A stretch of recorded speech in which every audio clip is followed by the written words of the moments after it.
বাংলাদেশের রাজনীতিতে এমন কিছু ঘটতে যাচ্ছে যা শুনলে আপনার বিশ্বাস করতে কষ্ট হবে। বছরের পর বছর ধরে যে সমীকরণ আমরা দেখে এসেছি, যে হিসাব নিকাশের অভ্যস্ত হয়ে গেছি, সেই পুরো চিত্রটা এখন উল্টে যাচ্ছে। আগামী নির্বাচনকে সামনে রেখে মাঠ পর্যায় থেকে যে তথ্যগুলো উঠে এসেছে তা এক কথায় অবিশ্বাস্য।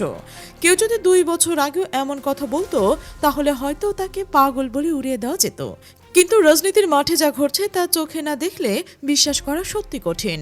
জামাত ইসলামী বাংলাদেশের নামটি শুনলে মানুষের মনে নানা রকম ধারণা জেগে ওঠে। কেউ তাদের সমর্থন করেন, কেউ বিরোধিতা করেন, কেউ নিরপেক্ষ থেকে পর্যবেক্ষণ করেন।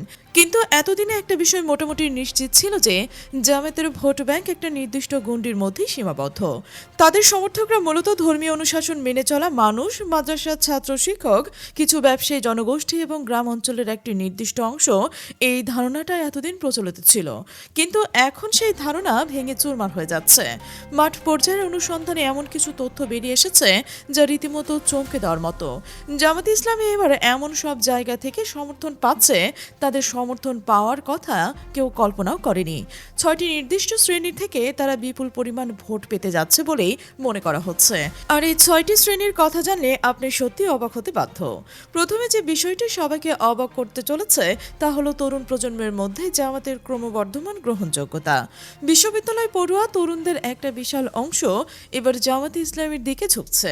এই কথাটা শুনতে হয়তো অনেকের কাছে অবিশ্বাস্য মনে হতে পারে, কারণ বিশ্ববিদ্যালয়গুলোতে এতদিন প্রগতিশীল ধারার রাজনীতি প্রাধান্য পেয়ে এসেছে। কিন্তু সাম্প্রতিক সময়ে ঢাকা বিশ্ববিদ্যালয়, রাজশাহী বিশ্ববিদ্যালয় এবং জাহাঙ্গীরনগর বিশ্ববিদ্যালয়ের ছাত্র রাজনীতির দিকে তাকালে একটা বড় ধরনের পরিবর্তন লক্ষ্য করা যায়। ডাকসু, রাকসু এবং জাকসুর মতো ছাত্র সংসদ নির্বাচনগুলোতে জামায়াত সমর্থিত ছাত্র সংগঠন বা তাদের প্যানেলগুলো অভূতপূর্ব সাফল্য অর্জন করেছে। ক্যাম্পাসের রাজনীতির হিসাব নিকাশ আর আগের মতো নেই। সাধারণ শিক্ষার্থীদের মধ্যে তাদের প্রতি যে ইতিবাচক মনোভাব তৈরি হয়েছে তা সত্যি নজিরবিহীন। তরুণরা যারা আগামী দিনের ভবিষ্যৎ, তাদের মধ্যে এই পরিবর্তন আগামী ব্যালট বক্সে বড় ধরনের প্রভাব ফেলতে যাচ্ছে। এই তরুণ ভোটাররাই হতে পারে জামায়াতের গেম চেঞ্জার। তারা সোশ্যাল মিডিয়ায় সক্রিয়, তারা সচেতন এবং রাজনৈতিকভাবে জাগ্রত। তারা এবার তাদের রায় জানানোর জন্য প্রস্তুত। বিভিন্ন ক্যাম্পাসের মিছিল আর স্লোগান দেখে স্পষ্ট বোঝা যায় তাদের পছন্দের তালিকায় দাঁড়িপাল্লার প্রতীক বেশ উপরের দিকে রয়েছে। এটা কোনো গুজব নয়, এটা মাঠের বাস্তবতা। দ্বিতীয় যে জায়গাটিতে এবার জামাত একচেটিয়া সমর্থন পেয়েছে বলে মনে করা হচ্ছে, সেটি হলো প্রবাসী বাংলাদেশিরা। বাংলাদেশের অর্থনীতির চাকা সচল রাখা এই রেমিটেন্স যোদ্ধাদের সেন্টিমেন্ট এবার সম্পূর্ণ ভিন্ন। প্রবাসীদের নিয়ে কাজ করা বিভিন্ন সূত্র এবং সোশ্যাল মিডিয়ার ডাটা বিশ্লেষণ করলে দেখা যায় প্রবাসে থাকা তরুণ এবং শ্রমিকদের প্রায় 80% এবার জামাত ইসলামের পক্ষে কথা বলছেন। শুধু কথা বলছেন তাই নয়, তারা আর্থিকভাবে এবং মানসিকভাবেও তাদের পরিবারকেও প্রভাবিত করছেন। সোশ্যাল মিডিয়ায় ভাইরাল হওয়া একটি ভিডিওর কথা মনে করে দিতে চাই। সেখানে এক প্রবাসী তরুণদের জিজ্ঞেস করা হচ্ছিল তিনি কাকে ভোট দেবেন। তার সোজাসাপটা উত্তর ছিল তিনি দাঁড়িপাল্লায় ভোট দেবেন। এই যে কনফিডেন্স, এই যে প্রকাশ্যে অবস্থান নেওয়াটা বিগত বছরগুলোতে খুব একটা দেখা যায়নি।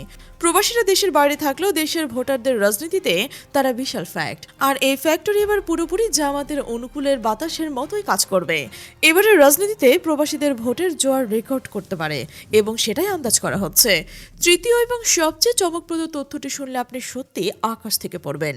জামাত ইসলামকে কারা ভোট দেবে এই তালিকায় এবার যুক্ত হয়েছে আদিবাসী জনগোষ্ঠী। হ্যাঁ, আপনি ঠিকই পড়ছেন। পার্বত্য চট্টগ্রাম সহ দেশের বিভিন্ন স্থানের আদিবাসীরা এবার যেভাবে জামাতের পতাকা তলে সমবেত হচ্ছে তা ইতিহাসের পাতায় বিরল। কে ভেবেছিল কোন দিন এমন দৃশ্য দেখা যাবে? সোশ্যাল মিডিয়ায় ছড়িয়ে পড়া ফুটেজগুলোতে দেখা যাচ্ছে চাকমা, মারমা, ত্রিপুরা সহ বিভিন্ন আদিবাসী সম্প্রদায়ের মানুষজন দল বেঁধে জামাতের মিছিলে অংশ নিচ্ছে। তাদের হাতে দাঁড়িপাল্লার পোস্টার, স্লোগানের মুখর। বিগত বছরগুলোতে আমরা কি এমন দৃশ্য কখনো কল্পনা করতে পেরেছিলাম? সম্ভবত না। এখানে একটি নাম বিশেষভাবে উল্লেখ করা হয়, সর্বমিত্র চাকমা। ছাত্র শিবির প্যানেল থেকে আদিবাসী ছাত্রনেতার উত্থান এবং তার নেতৃত্বে আদিবাসী তরুণদের মধ্যে এক নতুন বার্তা দিয়েছে। তারা মনে করছে তাদের অধিকার আদায় বা তাদের কথা বলার জন্য এই প্ল্যাটফর্মটি এখন অনেক বেশি কার্যকর। আদিবাসী বা পাহাড়ি জনগণের এই সমর্থন কিন্তু হুট করে তৈরি হয়নি। এর পেছনে রয়েছে দীর্ঘদিনের রাজনৈতিক কৌশল এবং অবস্থান সংকট কাটানোর প্রচেষ্টা। এবারের নির্বাচনে আদিবাসী ভোটের একটা বিশাল অংশ যে জামাতের বক্সে পড়বে তা নিয়ে আর কোনো সন্দেহের অবকাশ নেই। এটি জামায়াতের জন্য একটি বড় প্লাস পয়েন্ট। চতুর্থ যে বিষয়টি নিয়ে সবচেয়ে বেশি আলোচনা এবং সমালোচনা হয়েছে তা হচ্ছে সংখ্যালঘু বা সনাতন ধর্মাবলম্বীদের ভোটে। সাধারণত মনে করা হয় সংখ্যালঘুরা নির্দিষ্ট একটি দলের ভোট ব্যাংক। এটা বহু বছর ধরে প্রচলিত একটা ধারণা, কিন্তু এবার সেই মিথ বা ধারণা ভেঙে পড়েছে। জামায়াত ইসলামী সংখ্যালঘুদের মধ্যে একটি শক্তিশালী ন্যারেটিভ বা বিশ্বাস তৈরি করতে সক্ষম হয়েছে, আর সেটি হলো নিরাপত্তার প্রশ্ন। মাঠ পর্যায়ে ফুটেজ ও সাক্ষাৎকারে দেখা যাচ্ছে যে অনেক হিন্দু, বৌদ্ধ এবং খ্রিস্টান সম্প্রদায়ের মানুষ মনে করছেন জামায়াত ইসলামের ক্ষমতায় থাকলে বা সরকার থাকলে তারা বেশি নিরাপদ থাকতেন। বিশ্বাস হচ্ছে না তো? ভাইরাল হওয়া একটি ভিডিওর কথা মনে করিয়ে দেই, যেখানে একজন হিন্দু নারী স্পষ্ট ভাষায় বলেছেন জামাত সরকারে আসলে সবাইকে নিরাপত্তা দিতে পারবে, কারণ তারা ইসলামের মাইন্ডের মানুষ, তারা শান্তি চায় আর তারা অশান্তি চায় না। এই যে সাধারণ মানুষের পারসেপশন বা ধারণা, এটা কিন্তু একদিনে তৈরি হয়নি। হিন্দু পল্লীগুলোতে যখন ছোট ছোট বাচ্চারাও আনন্দের সাথে জামাতের প্রচারণা অংশ নিচ্ছে, যা আগে ছিল সম্পূর্ণ অকল্পনীয়। সংখ্যালঘুদের এই নিরাপত্তা বোধ এবং আস্থার জায়গাটি যদি ভোটে অনুদিত হয়, তবে তা নির্বাচনের ফলাফলে বড় ধরনের ব্যবধান তৈরি করতে পারে। জামাত এই জায়গায় সফল হয়েছে যে তারা বুঝতে পেরেছে তাদের শাসন আমলে সংখ্যালঘুরা নিরাপদে থাকবে। পঞ্চম বিষয়টি উল্লেখ না করলেই নয়, তা হলো নারী ভোটের অংশ। জামাতের সবচেয়ে শক্তিশালী এবং সুসংগঠিত ভোট ব্যাংকগুলোর একটি হলো নারীরা। বাংলাদেশের নারী ভোটারদের একটি বিশাল অংশ এবার জামাতের দিকে ঝুঁকছে। এর প্রধান কারণ হলো জামাতের নারী শাখা বা মহিলা শাখা বিভাগের অত্যন্ত সুশৃঙ্খলতা এবং সক্রিয় কার্যক্রম। তারা ঘরে ঘরে গিয়ে মা বোনদের সাথে কথা বলছেন, তাদের বুঝিয়ে যে সমর্থনের ভিড় তৈরি করেছেন তা অন্য যে কোনো দলের জন্য ঈর্ষণীয়। শত শত বোরকা পরিহিত নারী রাজপথে নেমে মিছিল করেছেন, তাদের হাতে দলীয় প্ল্যাকার্ড। এই দৃশ্য বলে দেয় তাদের সাংগঠনিক শক্তি কতটা প্রবল। অনেক দল বা গোষ্ঠী নারী জামায়াতের বিমুখ করার চেষ্টা করছে, নানা ভয়ভীতি দেখানোর চেষ্টা করছে, কিন্তু মাঠের চিত্র বলছে সম্পূর্ণ ভিন্ন কথা। এই নারী ভোটাররা অনেকটাই সাইলেন্ট কিলার হিসেবে কাজ করে। তারা যখন সিদ্ধান্ত নেয় তখন তা পরিবারের অন্য সদস্যের উপরও প্রভাব ফেলে। এই ধারণা করা হচ্ছে নারী সমাজের অধিকাংশ ভোট এবং দাঁড়িপাল্লাতেই কাস্ট হবে। ষষ্ঠ এবং সবশেষ যে বিষয়টি সবচেয়ে গুরুত্বপূর্ণ, তা হলো প্রত্যন্ত গ্রাম অঞ্চলের সাধারণ মানুষের সমর্থন। কৃষক, শ্রমিক, দিনমজুর, যাদের আমরা খেটে খাওয়া মানুষ বলি, তাদের মধ্যে জামায়াতকে নিয়ে একটা অন্যরকম উন্মাদনা কাজ করছে। গ্রামের ধুলো মাখা পথে হাজার হাজার মানুষের মিছিল, বাদ্য বাজনা বাজিয়ে উৎসবমুখর পরিবেশ, প্রচারণায় অংশগ্রহণ, এগুলো একদম কাঁচা বাস্তবতা। মানুষ স্বতঃস্ফূর্তভাবে রাস্তায় নেমে বসেছেন। বিগত বছরগুলোতে রাজনীতির মাঠে এমন দৃশ্য খুব একটা দেখা যায়নি। গ্রামের সাধারণ মানুষগুলো যখন কোনো দলের পক্ষে ফুঁসে ওঠে, তখন সেই ভোটের ঝড়ে পরিণত হয়। এই দৃশ্যগুলো প্রমাণ করে যে জামায়াতের সমর্থন আর এখন কোনো নির্দিষ্ট গণ্ডিতে আটকে নেই। এটি ছড়িয়ে পড়েছে টেকনাফ থেকে তেঁতুলিয়া পর্যন্ত প্রতিটি গ্রামাঞ্চলে। এতক্ষণ ধরে আমরা যে 6টি ক্যাটাগরি নিয়ে কথা বললাম, তা তরুণ সমাজ, প্রবাসী বাংলাদেশি, আদিবাসী জনগোষ্ঠী, সংখ্যালঘু সম্প্রদায়, নারী সমাজ এবং গ্রামের সাধারণ মানুষ।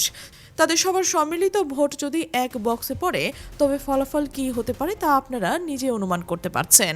জামাত কত শতাংশ ভোট পেতে পারে এবং কতটি আসন পেতে পারে, সেই হিসাব এখন করাটা বোকামি হবে, কারণ রাজনীতিতে শেষ কথা বলে কিছু নেই।